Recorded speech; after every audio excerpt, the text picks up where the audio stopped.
morning, delegates. Welcome to the MPHMUN 2024 conference. We are so thrilled and proud to have you all here for the 25th anniversary of MPHMUN. Let's give a warm welcome to our secretariat.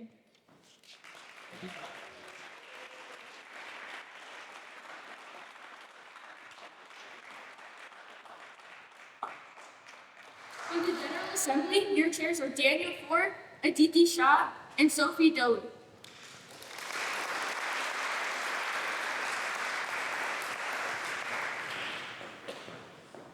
For ECOSOC, your chairs are Owen Hay, Sophia Lovett, and Susan Wynn.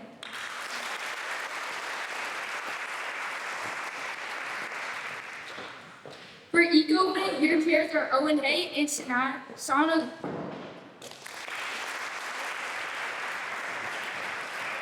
For Blue, your chairs are Lila Temis and Noya Umja.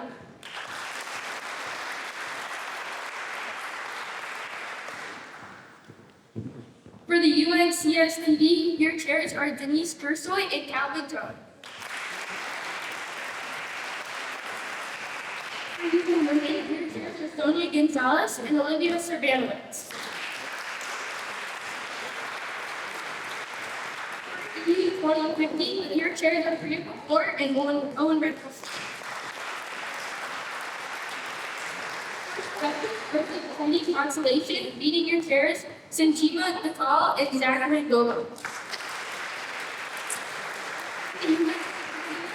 Your chairs are Mika Steiner and Shreya Ramatwala. Secretariat. Your co-Under-Secretary Generals Michael Rovick and George Niederbach. And your co-Secretary Generals Jasper Kyle and Jacob Tennis.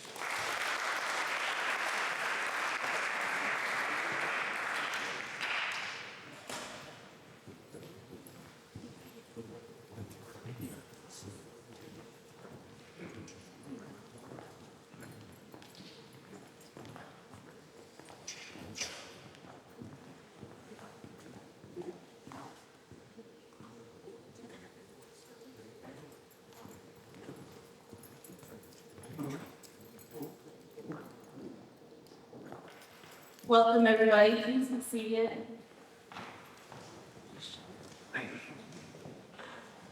Welcome to the 25th anniversary of MPHMUN. We are all very happy to see you.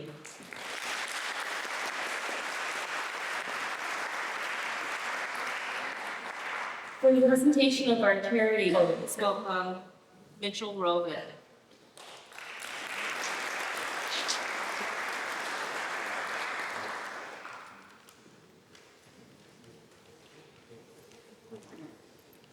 Good morning, delegates. My name is Mitchell Rovitt, your Undersecretary General for MPHMUN 2024, and I'm proud to introduce this year's charity. All proceeds from flower slips, merch, and jar wars will be donated to Literacy CNY, a nonprofit organization with the mission of providing adults in Central New York with the literacy tools and skills they need to be contributing, productive, and engaged members of our community. Research shows that parents or guardians without fundamental literacy and tech skills often encounter considerable limitations in their job prospects, career advancements, and earning potential, which in turn creates a ripple effect across generations. Your donations will support digital literacy programming, which encompasses all age ranges through free and customer-driven computer and devices. Volunteers perform vital work connecting children and parents with academic resources, offering Microsoft Word and Excel training, assisting senior citizens in accessing digital telehealth services, and many more important functions. During their previous program year, Literacy CNY served 791 customers and over 1,400 tenants. Your donations will directly support programs which combat poverty and income inequality in Central New York. Thank you all for coming. And I would like to introduce our Secretary General, Jasper Kyle.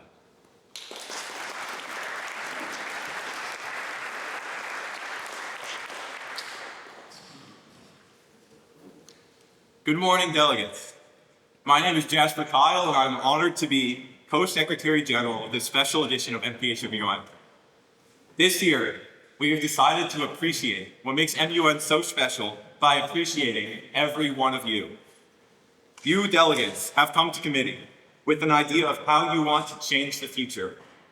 Whether it's reviving the woolly mammoth or ending global pandemics, every one of us is contributing to the future we build, which happens to be this year's theme.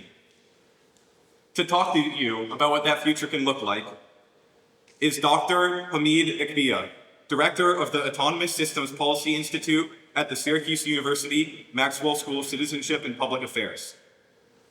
The Institute focuses on the intersection of technology, society, and policy, much like Dr. Ekbia's extensive published work.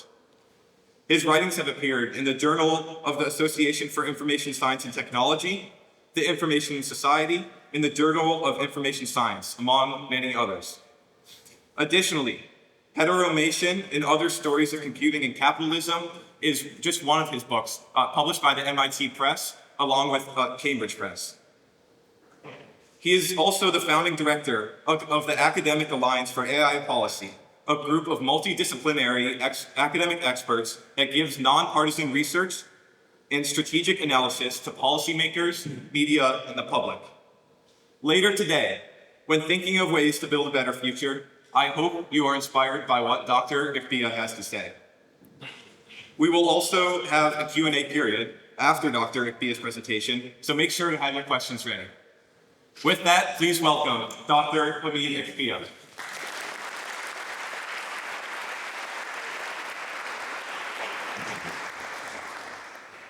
Good morning, everyone.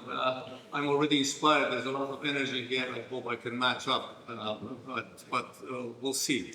I'm going to talk about AI, but rather than giving an academic talk, because this is a very smart audience, I thought I should put this in context by telling you a story of my relationship to AI, and then go from there.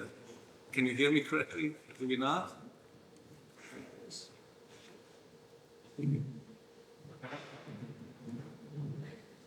Is it better now? Yes, okay. Thank you. So I'm going to tell you a story essentially of where I started and how I'm here. Starting with my origins, I'm originally from Iran. Many of you probably have heard the name of Iran, which was a very old country, old civilization. It was an empire at some point, but it is much smaller right now. You can just go. Sorry, we have this coordination problem right there, yes. So the one on the left is a map of ancient Persia. Sometimes people refer to Iran as Persia, and then to the right is the country, the modern Iran, which is still a vast territory, but it's not as big as you can tell. But oftentimes these days when you hear about Iran, it's about conflict and war and nuclear bombs and so on. But Iran is much more than that, and I just wanted to remind you, I'm sure you've heard of Persian cats, right? And Persian rugs, but there's also many other things that is part of Iranian culture, including architecture and the beautiful nature and so on and so forth. So I come to you with pride as being an Iranian, although I'm not very proud of what is happening in Iranian politics at this moment. That's for later. Now, with that in the background, I grew up in a city to the northeast of Iran. It's the second largest city, which is called Mashhad. My father was a teacher. I had 4 brothers. I was the oldest one. And it was in that environment where I grew up. And it turns out that the high school that I went to was taught mostly by American Peace Corps volunteers. This is back in the late 60s. That reveals how old I am. And early 70s. And that's me in high school. And I have written about this experience of working and being taught by American Peace Corps volunteers. I shared the link here in case you are interested in LA Review of Books. It's one of the stories among many of how I found my education useful, and that is still inspiring me. But then I continued to go to college in Iran. I studied engineering at the beginning in a small elite college called Abadan Institute of Technology. I moved to California to study engineering and plasma physics at UCLA. And then there was a gap that I will explain. After that, I came back to study AI. And I'll explain why I ended up where I am, and I was in Indiana in a second. So that is my educational background. More personally, I married my wife, who is still, with me, right 46 years ago. This is our wedding photos, and everything seemed to go well until this happened. Unfortunately, I cannot play that video. Do you all recognize the person to the left? Probably not. That's the Shah of Iran. To the right, President Jimmy Carter, right? This is President Jimmy Carter. How many people remember President Jimmy Carter in this time? Okay, some of us, right? So he's still, thankfully, still around. And he visited Iran on the New Year's Eve of 1978. And I usually make this joke that the US and Iran exchanged me and Jimmy Carter because I was flying that very night to the US. It's the very night that President was giving a talk in Iran, toasting the Shah as a good leader who has created peace in the region, in the Middle East. And guess what? A week later, everything exploded. And what I'm sure many of you have heard as the Islamic Revolution in Iran happened. That started to unravel. And then almost a year later, that king that I showed you on the previous slide was toppled, and a new regime came in, which is called the Islamic Republic. We are not going to go into the politics of the Islamic Republic, but what I wanted to talk about from this point on is 3 choices that I made through that process that has shaped my life in a big way. The first choice was that, I went to UCLA to study engineering, and then when this revolution happened, I decided that I want to go back to my country and be part of this movement. Why? We can talk about that later. But that image on the left is me and my wife at UCLA on the campus. A few years later, we are on the right side, back in Iran, and you can see the change even looking at us, right? How she's covered or not covered, and how, different we look. So that was the first choice that I made. But then the second choice that I made is not only to go back, but to get involved in politics, not in the way that this new regime liked. So I ended up in prison. So they put me for 2.5 years in prison, 1 year in solitary. And guess where the prison was? Any guesses? It was the same high school where I had studied with American Peace Corps volunteers. So the high school was turned into a prison. I spent another 2.5 years under the same ceiling, under the same roof where I had studied. And my joke is that I did an higher level of education during those 2.5 years, in addition to high school degree.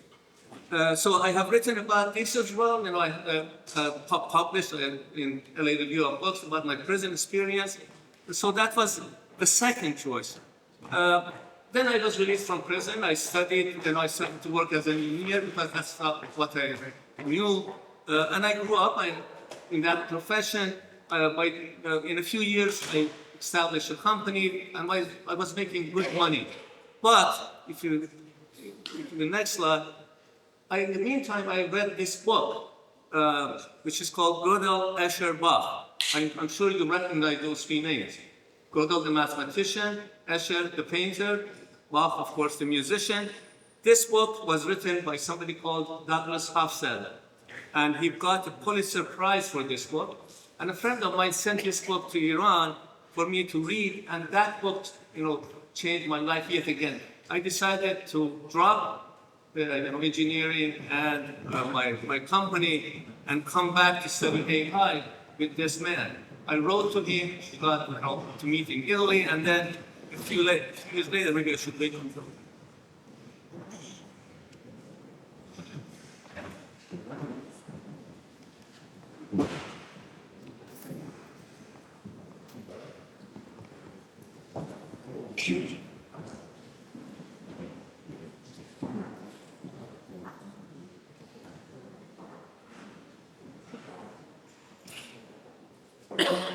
he got the Pulitzer Prize. I got in touch with him, and I ended up coming back to the U.S. 17 years after I had left UCLA. So I think so it was at a rather later age, with 3 children in my company and my wife, to study AI now. And at that point, I made a third choice, and this is maybe this starts to get into the conversation about AI. So the man to the left is Doug Hofstadter, whom I just mentioned, right? Anybody recognize the man on the right? He's called that nowadays in the media, they describe him as the godfather of AI, with Jeff Hinton, who is originally Irish. He teaches in Toronto. So when I decided to study AI under the inspiration of that book, I wanted to have choices. I applied to Indiana University, but I also applied to University of Toronto because I wasn't sure if as an Iranian I would get an American visa. So they both accepted me, admitted me. I got admission to Indiana and to Toronto. And guess what? Jeff Hinton was assigned as my potential advisor in Toronto. And Doug Hofstadter was my ideal advisor in Indiana. So I had a very difficult decision to make. I didn't know that Jeff Hinton was going to get a Nobel Prize in 2024. This was announced just 2 weeks ago. Who followed news probably heard his name. I didn't know that he's going to get a Nobel Prize, but he was a very interesting person nonetheless. With the difference that I like the kind of AI that Doug Hofstadter did over what Jeff Hinton did. And let me start to talk about AI now from why I made that choice. So I decided finally to go to Indiana rather than to Toronto. And here's why. So in my understanding, AI has 2 different sides. One is AI as science, the other one is AI as engineering. Science is what? Science is about seeking truth, understanding the world, right? And that is the measure of success in science. When you're a scientist, you try to understand some portion, some aspect of the world around us, whether it is the physical world or the social world and whatnot, right? Engineering, on the other hand, is not about seeking truth. It's about what? It's about making systems that work in the very, very broad sense of the term. You have certain goals in mind or certain tasks and operations, and you have built a good system. You're a good engineer if your system does what you want it to do. Right? So between those two, I was leaning more and more towards science. I thought that I can use AI to understand the human mind. That was my real passion back then. And that's why I decided to go to Doug Hofstadter as opposed to Jeff Hinton, because in my mind, he presented different types of AI, the 2 sides of AI. And I ended up writing my first book on that very difference. I thought that there's a tension in AI between the scientific aspirations and the engineering capabilities. How? Well, let's take the large language models. I assume many of you are familiar with ChatGPT and systems like that, right? They all produce language. The question is, does ChatGPT produce language in the same way that human beings do? The answer is probably not, most likely not, right? So as an engineering ChatGPT is wonderful, but as a science, it doesn't tell us much about how we learn language, how we produce language. And that's an example of the big tension that I noticed early on in AI. And I think I can define my career as essentially trying to put things more push things more towards science rather than just engineering. Now, with that in mind, if we can go back to the next slide, I have written on a number of topics. Jasper talked about, my first book. Then I have written about, he told me about my third book, but that first book is the one that I just described about attention AI. And I've written about big data and so on. But how I would like to describe this trajectory is move outward from the human mind to the bigger world. Meaning what? Remember I said my passion was to use AI to understand how our minds work, how our brains work. I said, early on, I figured that that might or might not work. But AI is showing another aspect of the human life, namely our social life. I'm sure many of you have heard about AI bias and algorithmic bias and discrimination and so on and so forth. Oftentimes in the media, they talk about this as if this is AI's fault. But as a matter of fact, AI just mirrors how our societies work. So if there's bias, it is us, it is not AI. If there's discrimination, it is us. AI only captures that current AI, captures what is happening in its surrounding environment, right? And produces an output which mirrors that same environment, right? So AI is not the culprit, it is us. And that's how I want to think about AI. AI is useful in showing us our own real face, all right? It's not going to solve our problems, and it's not going to destroy us. So if you who look at the history of AI in the last 50 years, you've seen ups and downs. There are winter AI winters. Oftentimes, people get excited and then lose interest and so on. That might or might not happen in the future. But if you go to the next slide, but the discourse, the conversation that you hear a lot these days is between these two camps. The ones on the left, the alarmist, Elon Musk type of person, right? That AI is going to destroy us, so let's migrate to another planet, for instance. That's Elon Musk's solution to our problems. I don't know if you agree with him. I don't. To the right, there are these other people, such as Sam Altman, the CEO of OpenAI, who say, well, we can use AI to solve the problems, and along the way, you're going to make some good money. I'm not sure if I agree with that either. I think this is a distraction, this debate between the alarmists and the altruists. And I think we have to avoid that. In what way? In order to give you an example, just by analogy, I think AI is much more similar to steam power, a steam engine, than to the nuclear bomb. Nowadays, especially after the movie Oppenheimer, many people compare AI to the nuclear weapon and think that it's going to explode our world and we are going to be all taken over by AI. None of that is true. What happened with steam engines, as you see in this little nice book, if you have the time, I strongly recommend it. It's the most powerful idea in the world. Steam engines became powerful because they were at the hub of a few things. Coal and energy and human labor and so on and so forth. And I think if you go to the next slide, AI is very similar in that respect. It's still a hub, but in terms of data, human labor, and energy still. I'm sure you follow the news these days that there is a growing need for energy that would run the server farms of data that are behind the AI system. And just in the last few weeks, there's conversation about bringing nuclear power to do this. So the 3 Mile Island is under consideration by Microsoft, for instance, as a possibility. You probably have heard about the 3 Mile Island. So that should also concern us.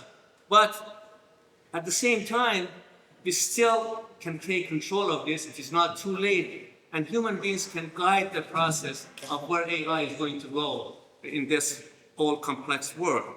And I want to end on that note. I think because of that, policy is very important. And this is an audience that cares about that, both at the local and the global level.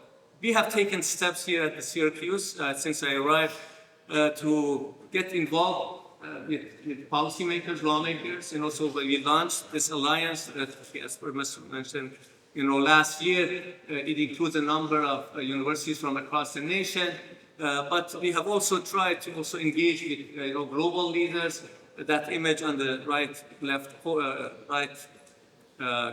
bottom corner is the Secretary of Digitalization in Spain. I went and met with her, and in the conversations nowadays, even beyond what we do at the UN, whether or not we need an agency such as the Atomic Agent, the International Atomic Agency to guide AI. So people are actively pursuing this, and we want to be part of that.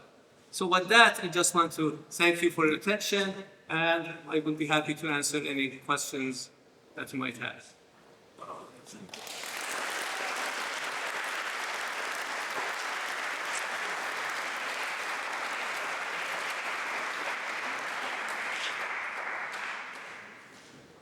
And I forgot to say that I want to leave you while you are thinking about your question with these three takeaway points that, this story of my life might have sounded irrelevant, but what I wanted to highlight is that we all make choices in our life, but the choices are not always, on us. It is on our environment. So I want to just highlight that as a lesson of my own life. Any questions for Dr. Akpia?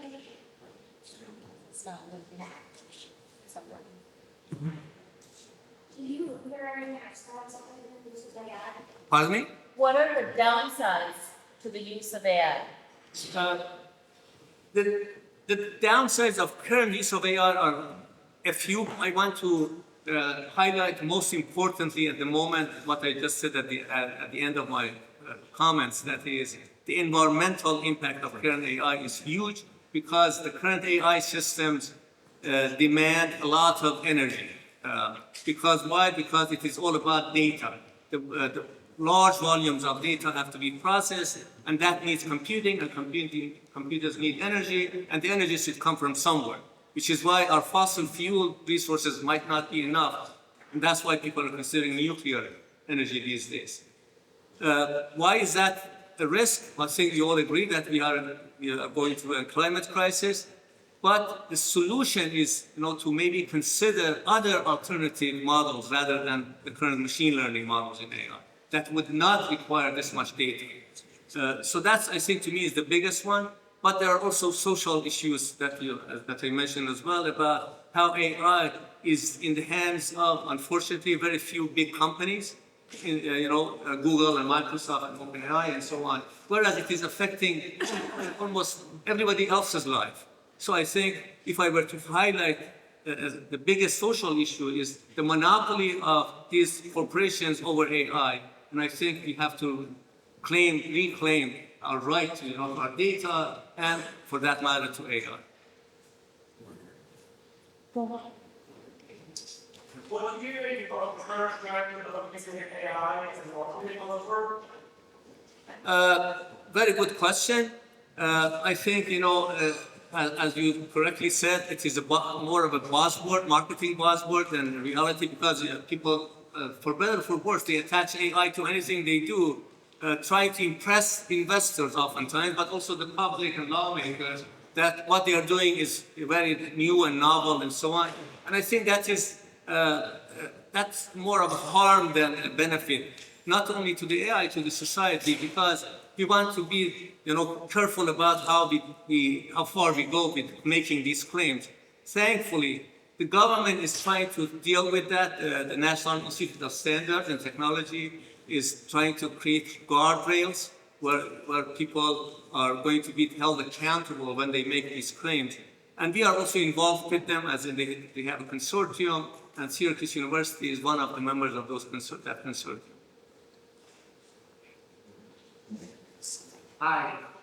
When you use the analogy of AI as steam power and not an atomic bomb, what are some things that governments, organizations, and maybe even NGOs can do to stop it from becoming that bomb, even if it's possible for AI to become that atomic bomb?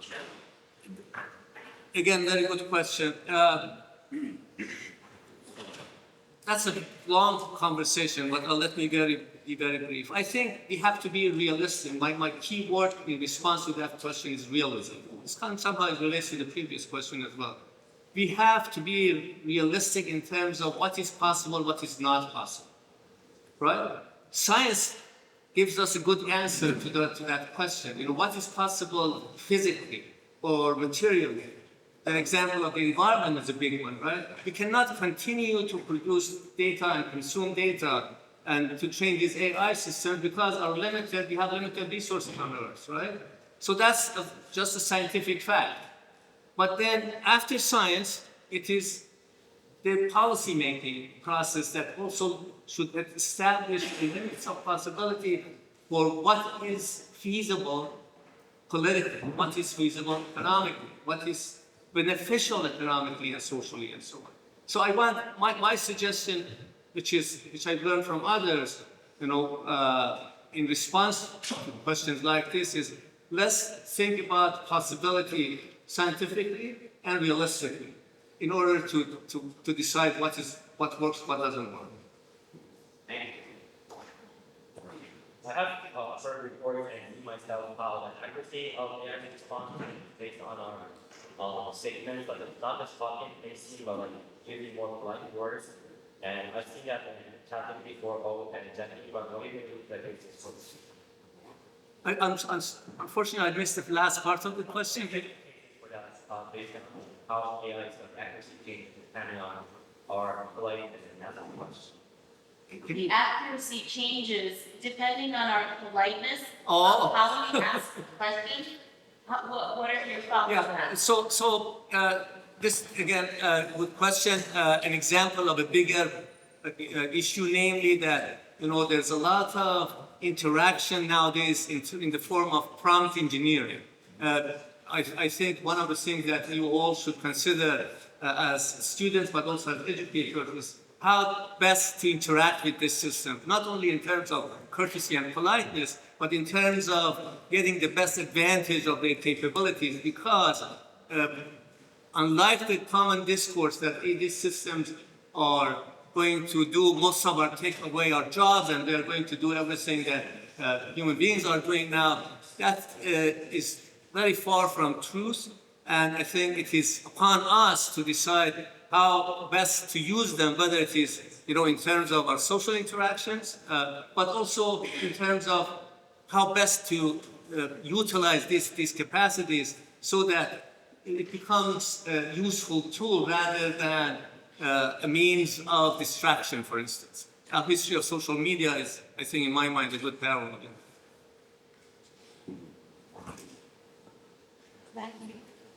How might AI help develop improvements?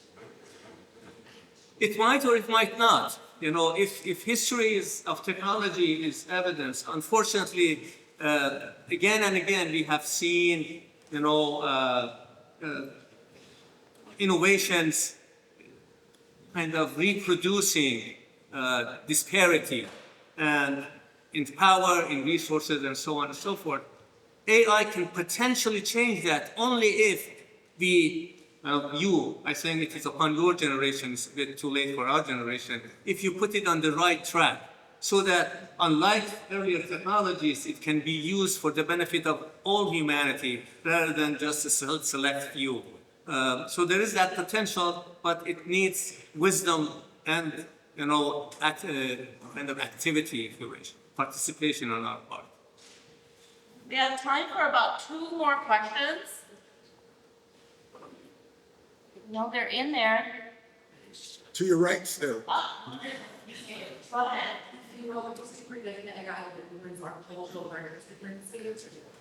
It's going to Influence the cultural and artistic landscape. I said you're very smart people, so good. All of these are great questions. I think it would. I have colleagues here on the campus who, in architecture, in the arts, in performing arts, who use AI very creatively. And I think that is one of the things that excites me most because, like many other, prior innovations in human history, we can use these to do things differently. And, even poetry, you can use AI to write poetry. So I think it's going to change it. Actually, if you ask me, computing, not necessarily AI, because this is all about computing.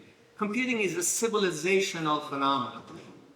That's why I believe it's not going to go away. And then culture is one aspect of human civilization. So our cultures are going to change in the same fashion that they have in the past through technology.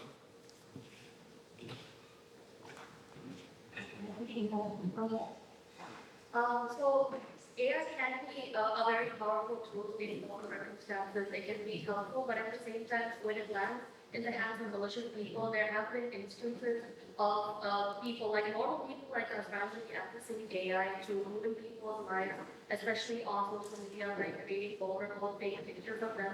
So how can we limit it so that everyday people like us, depending on whether we want the AI to become more malicious, how can we decrease chances for AI victims to happen?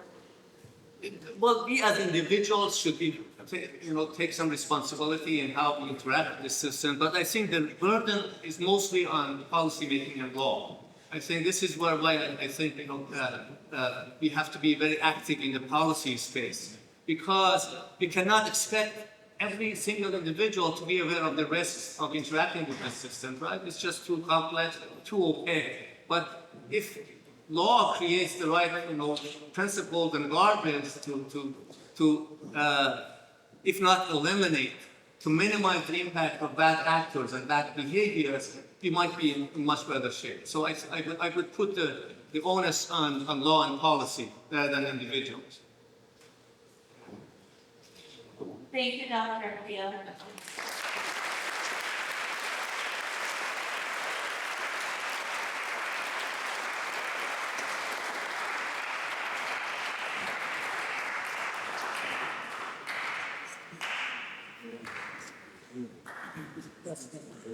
Yeah.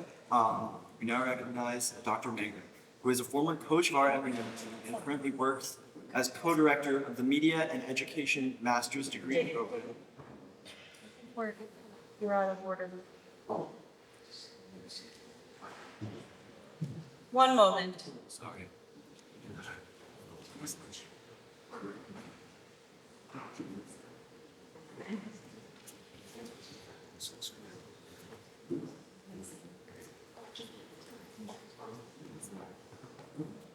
Sorry about that. We are now going to recognize the chairs so that they can go back to their committee and get ready for all of you.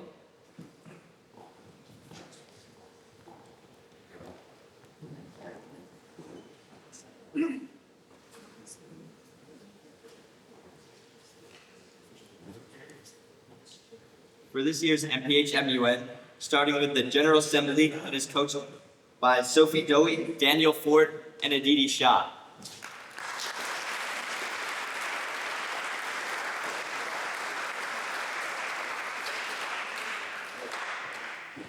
ECOSOC, chaired by Sophia Lovett and Serena Wan.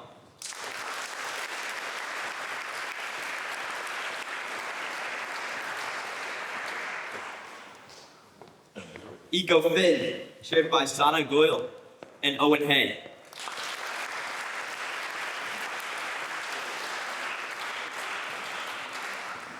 The World Health Organization, chaired by Lila Temis and Noya Amjad.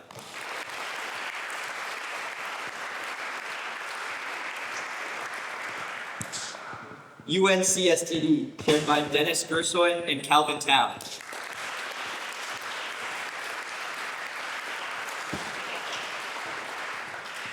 UN Women, chaired by Sonia Gonzalez and Olivia Shimanovitz.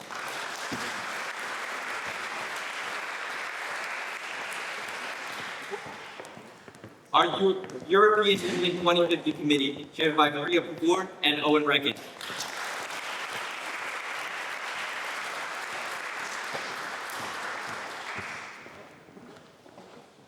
Our Crisis Committee, chaired by Sanjima Dekal and Zachary Mangoba.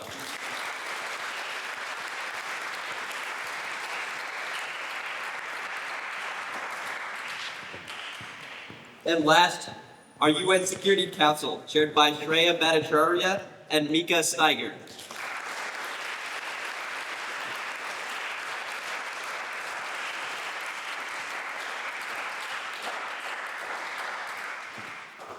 We'll now hand it over to Secretary General Jacobson.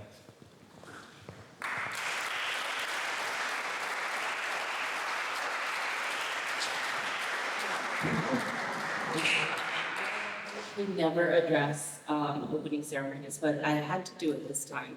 So I'm going to take just a quick moment to say a few words. So when I began coaching MUN about 10 years ago, I did not know what MUN was. And I've always credited my students for teaching me, and that still stands true. 10 years later, I am really proud of what this program is, and 25 years later after this conference, I'm very proud of what we built. However, equally true is that the program that we have here at MPH, the conference that we've hosted for 25 years now, would not have been possible without Jeff Mangrum. Jeff is my mentor, and I will never forget his approach to MUN. MUN was a vehicle to build good citizens. Because in the end, character does matter. Character more than system defines our future. And I have tried very hard to live up to that simplicity. And our conference theme, The Future We Build, underscores the potential we have to shape the world for the better. We have that potential. Jeff helped shape MPH, the MPHMUN program, and countless students in MPH and at Syracuse University. Thank you, Jeff.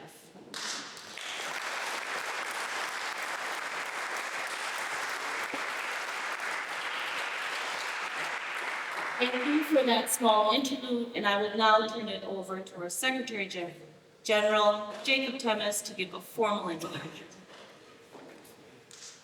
Thank you, Mr. Wani.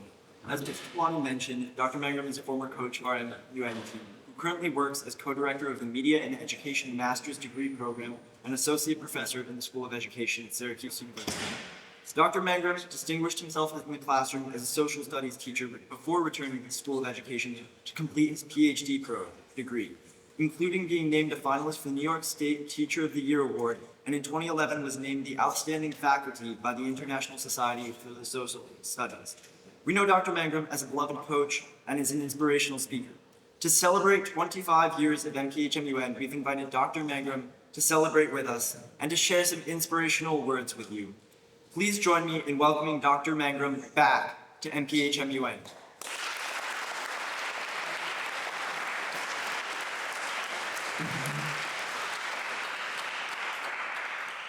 Do me a favor, everybody stand up for me. Stretch your legs, before I begin.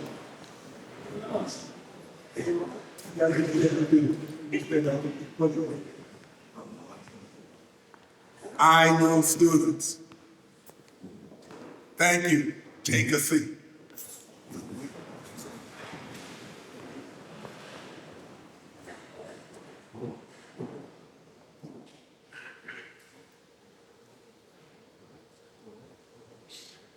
Stand straight when you speak. Look them in the eyes. Use gesture. Project your voice. I've been trained. We used to call it GPEV. When you go to the podium, take your time. Command the room. Command the room. It doesn't happen overnight. You have to learn the skills and you have to practice them. This speech I'm about to give, I practice it. So you're like, oh, he's grateful. No, I'm not. I work at it. And so, Mr. Blani, MPHMUN team, faculty advisors, and delegates, thank you for having me back, and it's good to be at home. I feel the energy. I know it. I did this about 13 times. The nervousness, the preparation, or lack of preparation. That's real too. Let's get real. That's real. Some of you come here to socialize. That's real. That's okay. But some of you come here to deal with ideas too. That's all in the mix. I love the energy, and I love my friend who's with me right now. Fear. Nervousness. You got to be aware of it because you got to manage it. You can manage it. And so I first want to speak to 1999. In 1999, you won't know any of these names, a few of you will. Baxter Ball, Virginia Satterfield, Dr. Roger Polley, Michael Salter, and Matt Spear convened and said, hey, let's do an MPHMUN conference.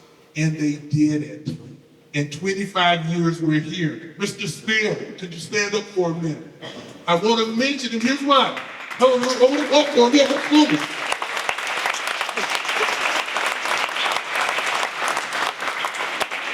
But here's the thing. That's a human being. These were human choices. It's not abstract. Those are human beings who made a decision, and other human beings have carried it out. I took it over in 2003, handed it over to Mr. Bliney, and it's still running.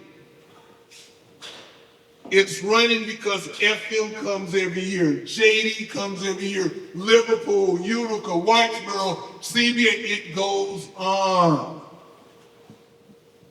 John Slater, Barry Miller, names you don't know, but faculty members, Donna Pedisano,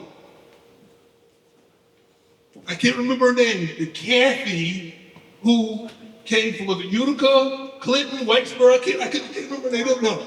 Kate Groves, comes to Martin Wood, comes every year.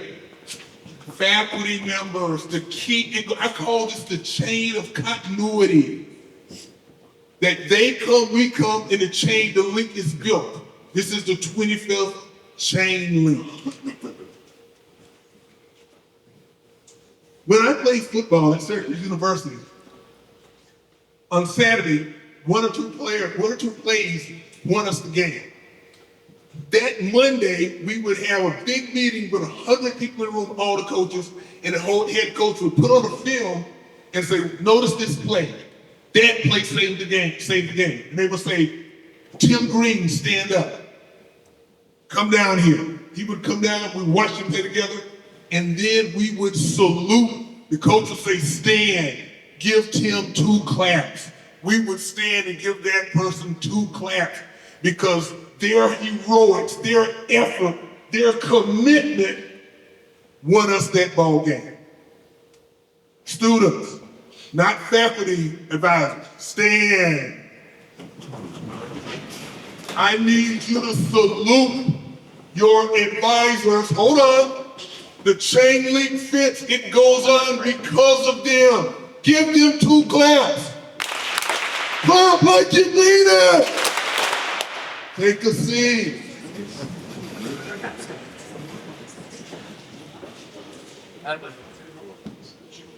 It goes on. Continuity of change. And to the MPH team. And to you who come back every year. And the you has changed over time. But you've come back. We're going to honor you in a few minutes. But let me tell you why I believe we've done it for 25 years. The MPHMUN team, after a lot of drama, I'm not going to get into it, we made a decision. I had to change because I was hurting kids. Call it what it is. I made a determination that we're going to live or die by 5 things. 5 core values. Character. Character. I didn't care about an A. It's about who you are and how you're going to be in life. Character. And MPHMUN would show me your character. Number 2, caring. We were going to learn to care about each other. I don't care what it's, I didn't care. Number 3, chemistry. We are going to learn to work together. Number 4, commitment. And number 5, competence. Reading and writing was the last thing on my plate. I was going to build human beings who cared about each other, who cared about themselves, who were committed. I'm going to speak to one of those because what you're seeing 25 years later is commitment. The students would have to memorize these core values. Commitment. A state of mind in which you make a pledge or vow to do something. Do you hear me, my man? A state of mind in which you make a pledge or vow to do something. And then we would go to the spiritual. You're saying a vow. You got to get outside yourself. It ain't about you, it's about us. It's about 25 years of history and these folks keeping it going. But I don't worry about commitment. That's a noun. That's a place and person thing. I worry about that base one, commit, the verb. You got to do something. So let me tell you about 4 things that we strive for under commitment. Number 1, sacrifice. Another spiritual word. It means you got to give something of value up to obtain something more powerful later. If it's not a value, it's not a sacrifice. If it's not a value, you got to give up something you don't want to give up. My students don't have to give up time. We would be here on Saturday and say, Mr. Spirit, would we be here on weekends sometimes working? Nobody in the room, we're here. You got to give it up if you want something better. And something better has manifested 25 years later. This is the something better. It goes on, Kate. This little rinky dink, it goes on. Look at him, look at him. It goes on. Number 2, sacrifice, persevere. Okay, is it easy? Drama in the committees, drama with the secretariat. You gotta work through it, you gotta keep working. Perseverance, a state of mind in which you don't quit. And you have a positive attitude as you endure. I was all over it. Positive attitude. I don't want to hear we're not quitting and you're going to have a good attitude. And if you don't, we got to talk about character. And if you don't, we got to talk about you. Not the next one, you. Character. Caring. Chemistry, commitment, cover. 2 more pieces on commitment that we're going. Hardest piece that I'm still struggling with, we all will. As you commit to something, you know what I realized? Well, you learn a lot about yourself. I'm scared, I'm nervous, I don't want to do it, I'm lazy. You learn about yourself. You get to accept yourself as you commit to something. Hard, scary. I lie to myself because I don't want to deal with what's in there. But reality forces me to, and I do. You got to accept yourself. And finally, responsibility. A state of mind in which you hold, students just memorize stuff. That's what put me in any policy matter. Responsibility, a state of mind in which you hold yourself to account first. You don't blame others. You look at you first. And we call that SPAR, sacrifice, perseverance, acceptance of self, responsibility. You know what SPAR means? It's a fighting. You gotta fight yourself. You gotta fight yourself. Today, some of you gonna wanna come in and just mess around, play around. You need to prepare. You think we don't know that? We know that. But you gotta fight yourself. Commitment, sacrifice, perseverance, acceptance of self, responsibility. Commit to something. Commit to something in your life. An idea, a human being, a community. Commit to something. Let me in. Students, look at you. I mean this. Look at you. 9:02 in the morning. You got up at 6 o'clock. You're dressed the part. You're here. Thank you. Faculty advisors, stay in. Faculty advisors, stay in. We got to salute these guys. Faculty advisors, stay in. Give them 2 claps. Students, you don't clap. They clap for you. You're the ones who are going to get it done today. Give them 2 claps, faculty advisors. Oh my God, clap like you did it. Awesome, take a seat. Thank you. I end with this. Do your best. You're gonna get tired today. Take it seriously though. Take it seriously. We need you. We need policy-minded people. There is nothing funny about Gaza. There's nothing funny about Ukraine. There's nothing funny coming November 5th in this country. There's nothing funny about it. Now, I want you to have a good time, you're young people, but you gotta take these ideas seriously, because they're not going away. They're not going away, and you all are gonna have to manage them before you solve them. On behalf, as the former coach of the MPHMUN team, thank you for keeping this thing going. Take care of yourselves.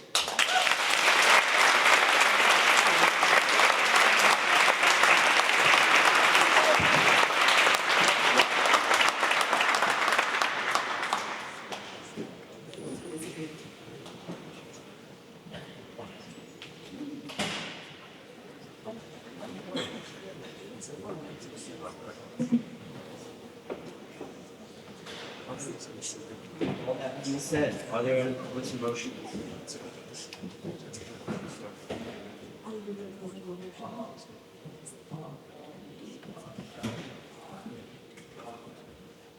That motion is in order.